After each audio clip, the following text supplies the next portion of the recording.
Hello everybody, and thank you for joining yet another episode of the Leadership Masterclass by Ihama.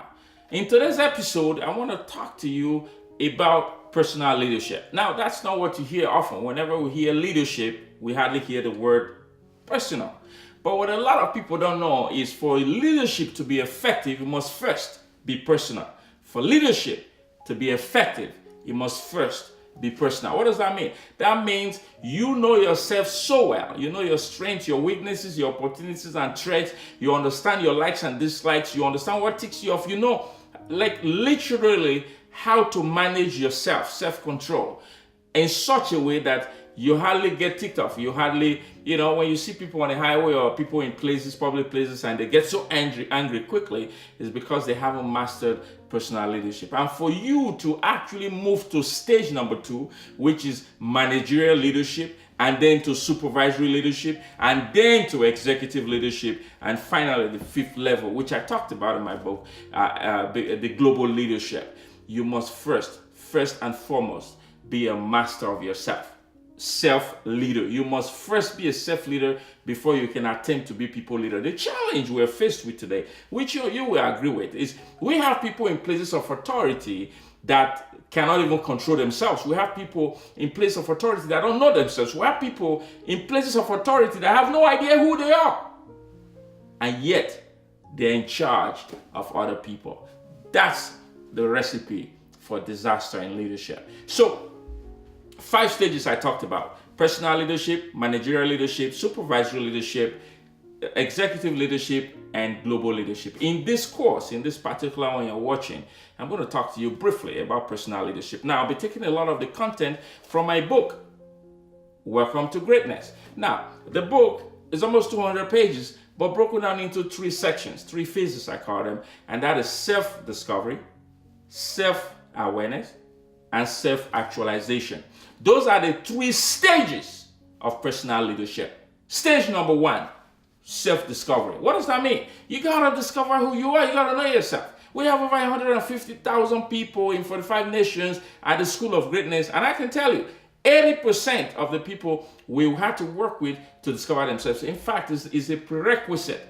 The discovery of your purpose is a prerequisite to any other program in the school, except you have, of course. So, self-discovery entails you understanding your strengths, your weaknesses, your opportunities, your threats. Self-discovery enables you to deal with your pain.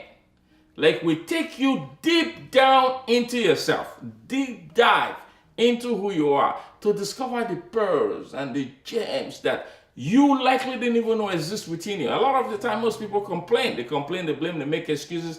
A self-leader does not complain, does not blame, does not make any excuses. A self-leader believes in themselves, believes in other people, and believes in God. A self-leader understands the concept of love. A self-leader is someone who is self-started, self-motivated, self-reliant, you begin to use the word self.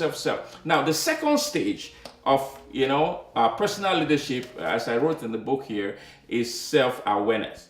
You discover yourself, you know who you are, you know what ticks you off. Literally, you're a master of yourself, what some would call self-mastery. And now you are being aware of how your personality influences your relationship or impacts your relationship. How your personality deals with situation. How your personality can motivate, can impact, can inspire, can inform, can influence. That's self-awareness. There's a lot more to it, of course. But that's self-awareness. Self-discovery, self-awareness, and then the 3rd phase is self-actualization. People who are self-actualized, Abraham Maslow said it well. People who are self-actualized, they don't need the alarm clock to wake up. They don't, these are people who 80% of what they do every day is different from what they did yesterday.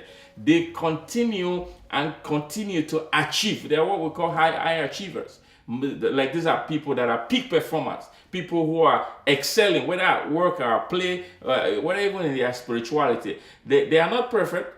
They are not perfect. But what makes them a self-leader, what makes them, what gives them self-mastery is the fact that they know they are not perfect. Not only that, they actually know what they need to work on to get to the next level. So I'm letting you know there's a difference between next step and next level. Next step is in personal leadership, you're going next step. But when you are moving out to managerial leadership, that's the next level. So that's in a nutshell what personal leadership is. So again, if you don't have this book, I urge you to go get your copy. And thank you for watching this video. Thank you for joining the program, for taking the course. And I look forward to seeing you in class next time.